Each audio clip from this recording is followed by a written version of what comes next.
Have you started? Yes, you've started. So I had a whole talk planned out, and then somebody asked me, put in a request that I give a talk on procrastination, which I tried to put off doing.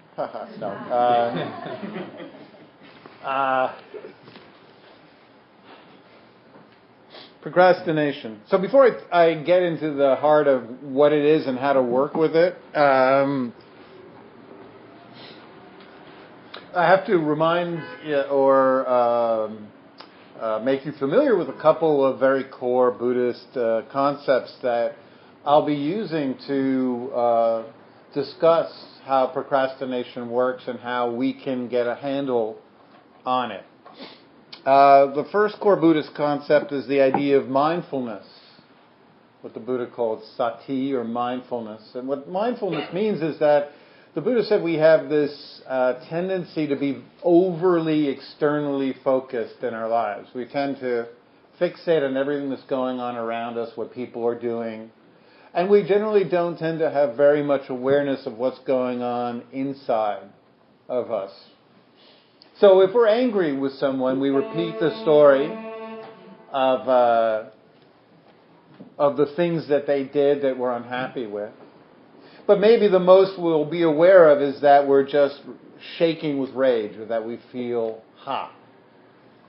But that's pretty much sometimes just the limit of the internal awareness. We have no idea how anger has affected our breathing, what part of the body is the most tight, what parts of the body are in fact released and softened when we're angry. We just don't have a lot of internal awareness often. If we're frightened, we might be aware of the thing that we're frightened of out there, the event or the person or whatever. But very often we have no idea of exactly how fear is registering in the body, the breath, the mind, other than these thoughts about how bad the outcome might be. Sometimes the mind is very expansive, sometimes the mind is very contracted and claustrophobic. Sometimes there's a lot of thoughts flowing through, sometimes there's just one repeating itself over and over again. So mindfulness is about, instead of thinking of every experience in our lives in terms of what's going on around us, it's about bringing the focus inwards and seeing how each experience is also manifested internally by different sensations. And when we do this, immediately we begin to notice a couple of things. The first is that mental states that we thought were just solid, unchanging, that we were stuck in fact, are constantly changing. They're comprised of different components that are constantly shifting. For example, I might think that I'm in frustration, or I might think that I'm very sad, or whatever.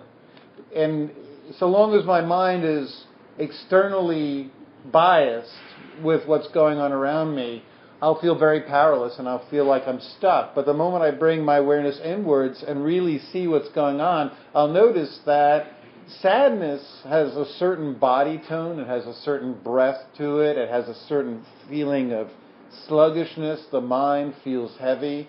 There's all these components that make up sadness, and each time we're in it, it's different. And while we're in it, it's changing.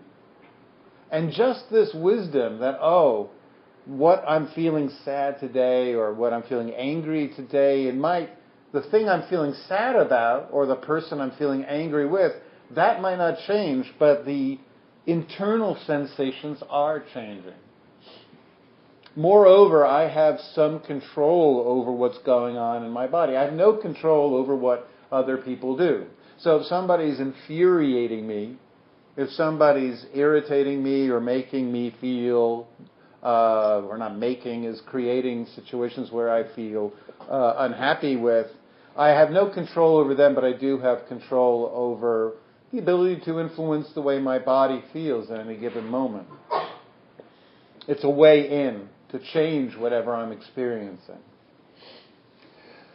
So that's what's called mindfulness, internal focus, and that's going to be one of the keys to working with frustration. The other key is karma, which the Buddha said that the mental experience we're having right now is not only partially caused by what's happening out there, but is largely caused by what we've been doing ourselves.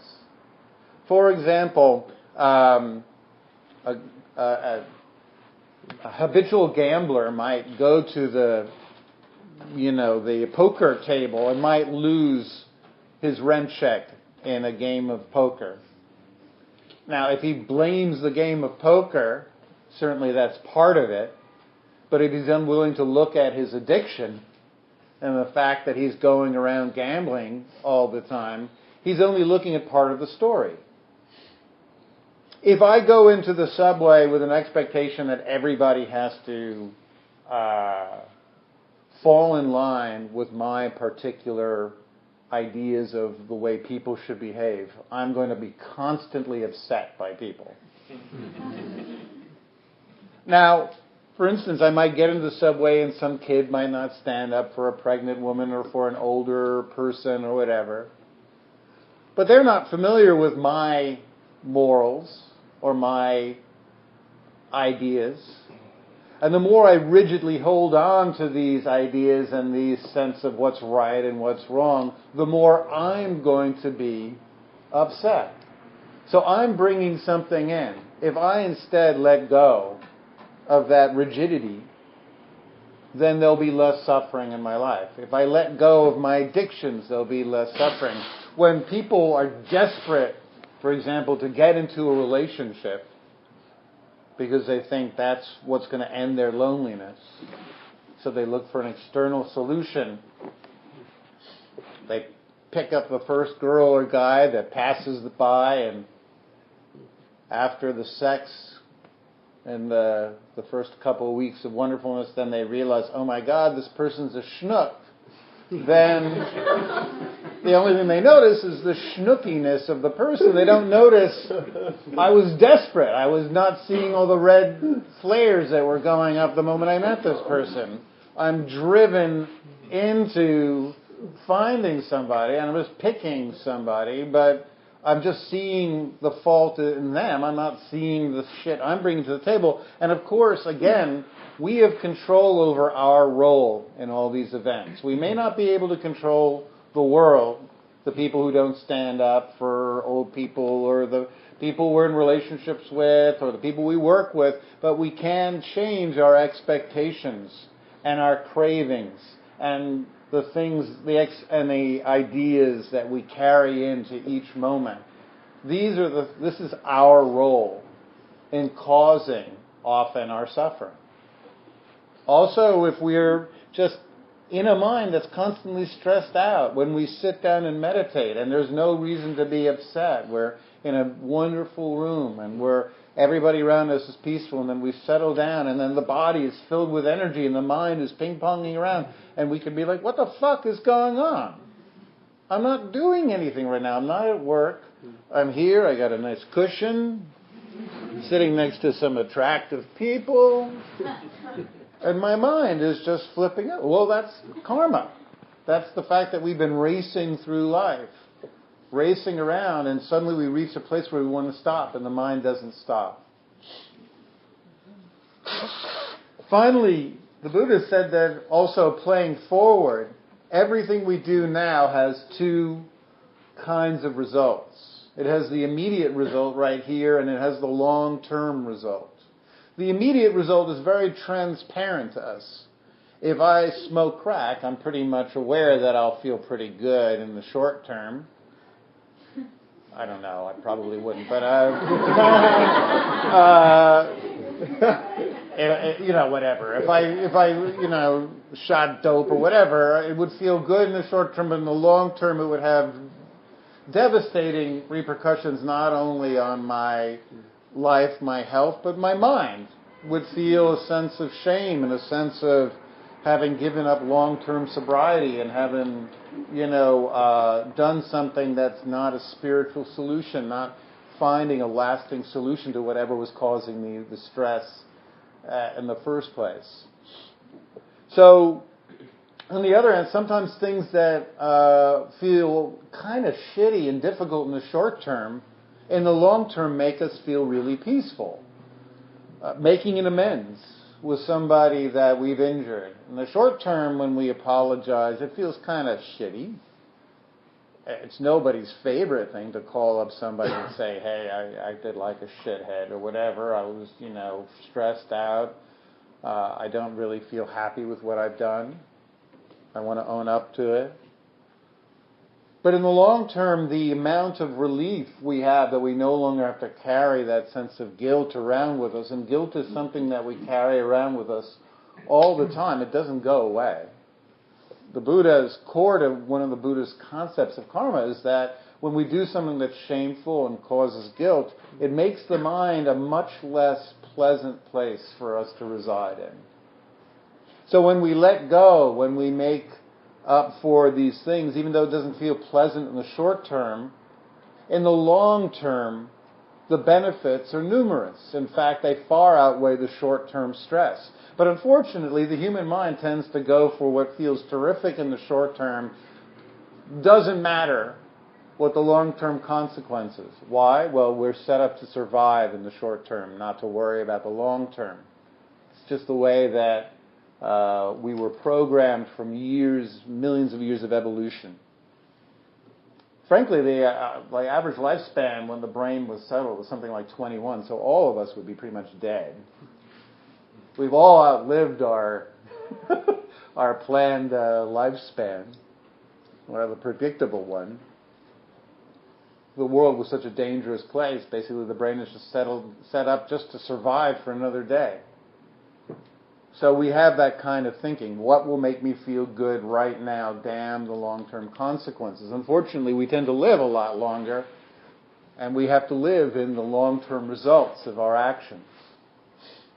So, just like all these states, procrastination has its internal components. It has its causes, and it has its ways that we can release it. Generally, the cause of procrastination, I'm going to use, for example, making an amends with somebody we don't want to, writing a paper in school. Any others? Something? Applying to grad school. Applying to grad school. That's a good one. So, filling out paperwork. What?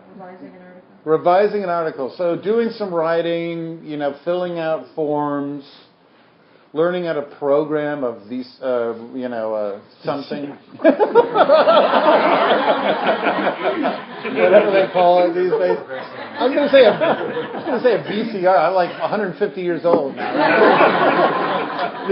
Technology is like everything like was that's 3 years ago was in now makes you sound like ancient. Anyway, so we procrastinate, and the reason is that at the core. The first time or sometime earlier in our life when we've done this thing, we've tried to rewrite something, we've tried to fill out forms, we've applied for something, we found it to be stressful and difficult. And so a part of the brain called the amygdala records the stress, records the body tension that we experienced then, and then every time afterwards we do it, if we're not mindful, we're going to reduplicate when we go to fill out the form or write the paper or anything that we've been avoiding. The next time we try to take on that chore, the stress will rise, the exact same physical tightness. Because the amygdala, that part of the brain, records very accurately exactly what tension shape your body was in during the initial experience, and it reduplicates it when we're doing it again. Somebody's in a car crash, and the car crash just happens to be on Houston.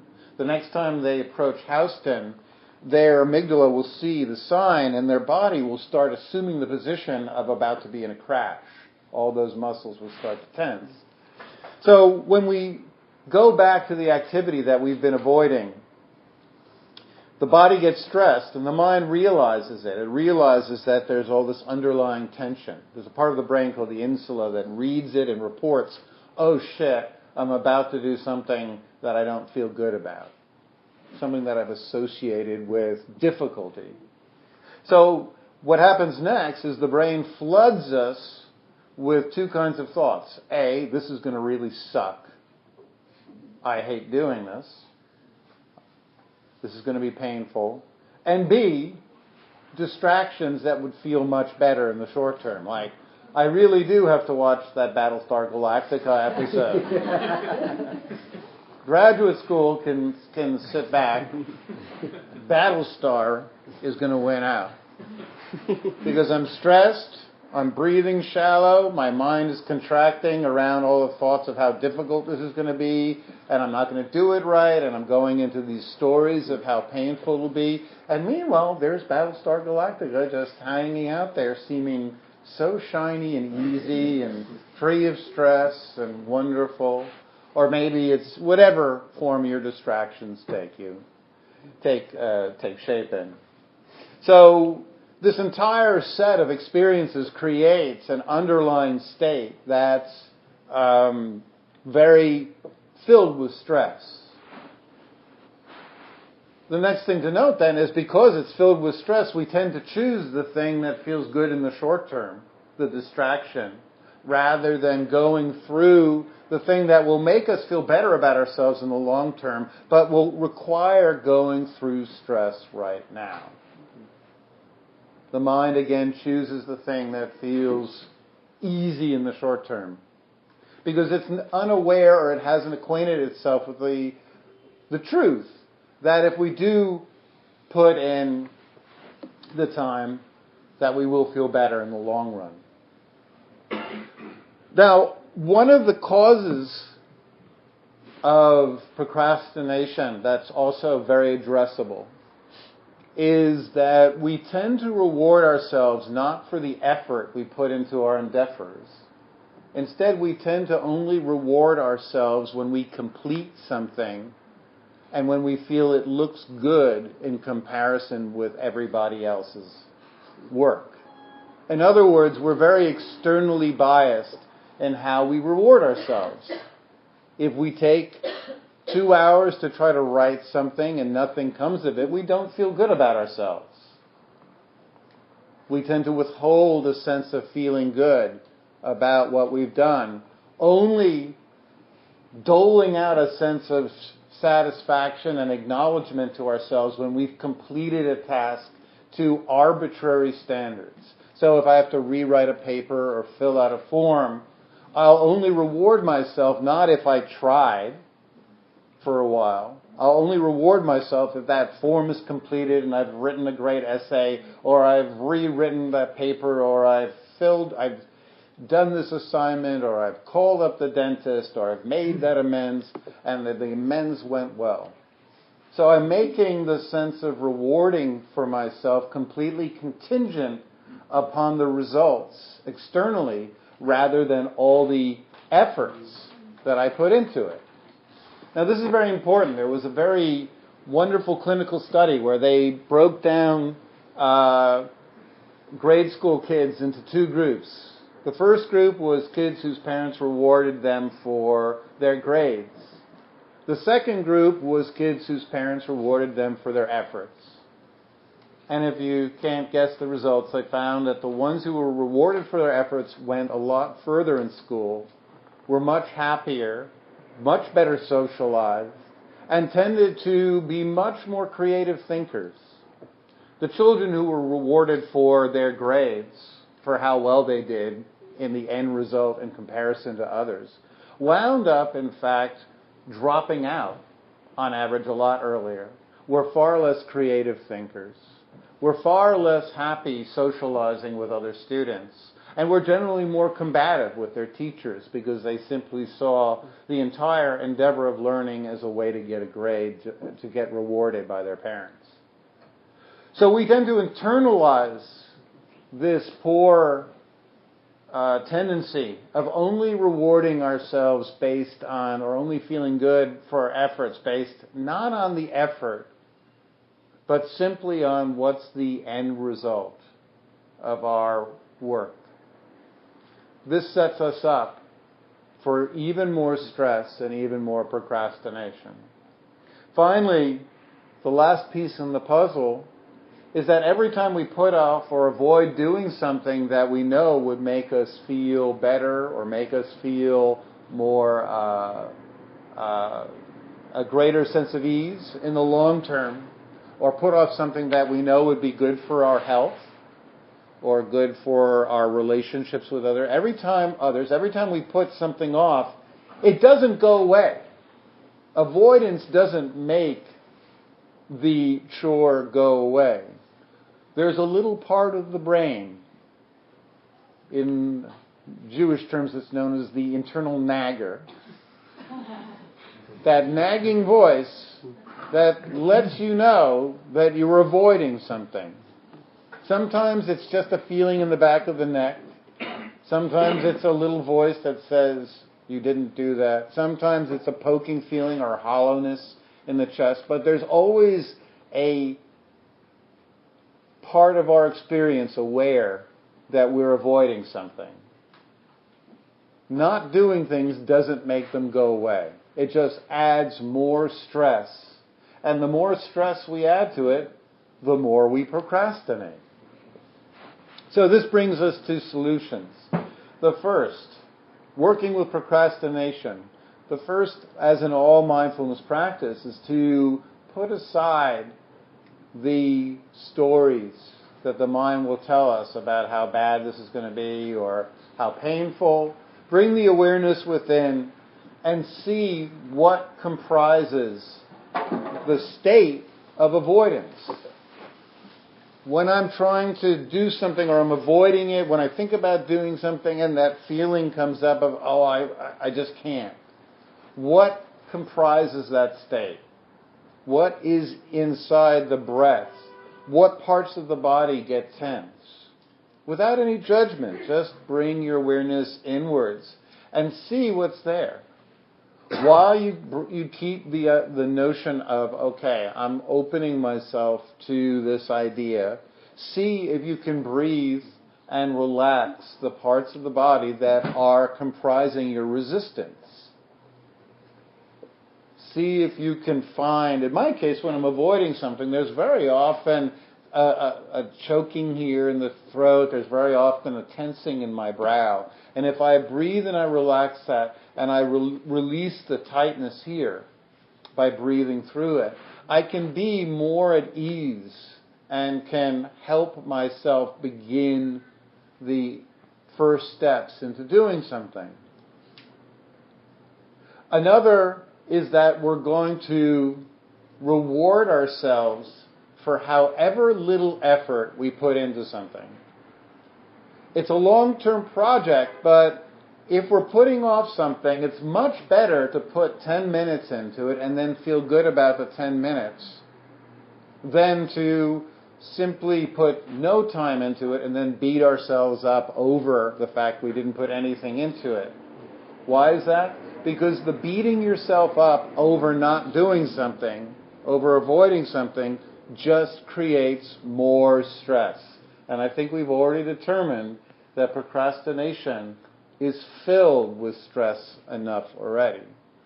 So the way to work with it is to cultivate a voice that's very much focusing on the carrot rather than the stick.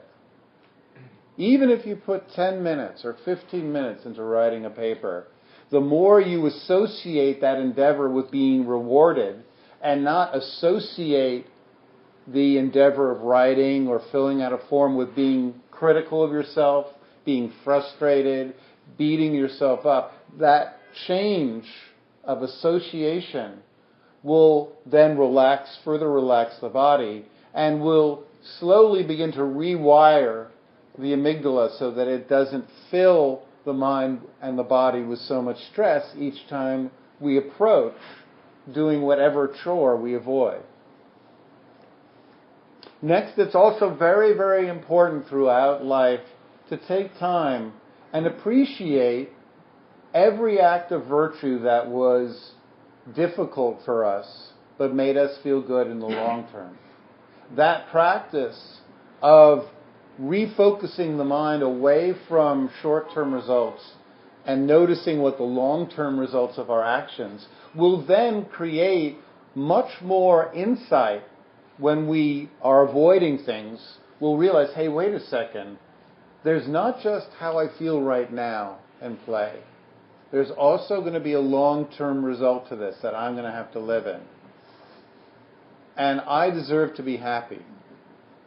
And because I want to be happy, because I'm going to reward myself, and because I'm going to make the body as comfortable as I can when I undertake this chore, I'm going to right now reflect and feel good about each time I do something that was difficult but made me feel better about myself in the long term.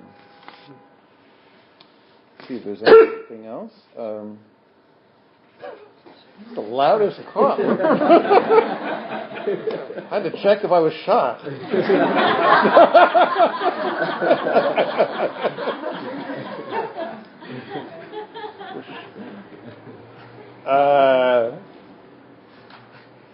Finally, the Buddha talked about learning how to pause when we're about to do something that we have a suspicion is not virtuous or is unbeneficial to others, when we feel the motivation is to cause harm. But on the corollary, there's also times he talked about when we know something is helpful, when we know something is harmless, when we know something is in fact beneficial, it's sometimes a lot better to learn to jump in when the idea comes up and not wait for the voices to come in and push you along. Because when it comes to a chore, those voices will never show up. The cavalry will never arrive. In fact, when it's something, very often when we have an idea, I should call up that person I haven't spoken to because it's awkward the last time, or I should put a little effort into this paper. If we wait for that's a great idea, it's not going to happen. In fact, what you're going to have is no, that's going to suck. I don't want to do that. What are you, fucking crazy? The inner rationalizing voice, which really has nothing to do with rationality, it's just the inner self-serving, sycophantish voice that wants us to do anything but the thing that's difficult and challenging and outside of our comfort zone, will immediately pop up. So it's good when throughout life, when an impulse comes up to do something that you know is healthy. For example, you might have an impulse during the day to stop and breathe and relax for a second. Rather than override that impulse with, no, I've got too much to do, follow it. Follow your good impulses and learn not to wait for the secondary, I second that emotion, whatever voice in your head, because it's not going to happen. I've noticed that the most unskillful voices in my mind come with just armies behind them. But the voice that says, maybe you could help out, snake the sink, which is, clogging up. That voice, it has no friends, that voice. It's a little voice in there that says, maybe you might want to do something worthwhile in this completely empty hour with which you're surfing the web or whatever. So once again, the core of it is that if we learn to notice that the causes and conditions, the long-term results, and start to bring our awareness in, relaxing the body, rewarding ourselves for efforts so that we're reassociating each chore not with beating up on ourselves and judging ourselves, but with, if I do this, I'm going to reward myself. How do you reward yourself? It can just be feeling really good, getting in touch with that feeling. It could be doing something that you like doing. It could be right after I do this thing, for any effort I put into it, then I'm going to go outside and ride my bike and buy a bagel. I don't know what the fuck you're going to do. I don't really care. It's just reward yourself. Instead of beating up on yourself for not doing something, reward yourself just for the effort. The more you put incremental effort into it and see that it's safe, that you won't allow all the beating up voices to come in, that you're instead going to make this associated with a sense of approval and building up esteem, the more these chores will be transformed from something that we avoid to something that is maybe not looked forward to, but something at least we'll be open towards. I thank you for listening. Hope you got something from it. And now it's your turn to ask any questions about anything in the spiritual path.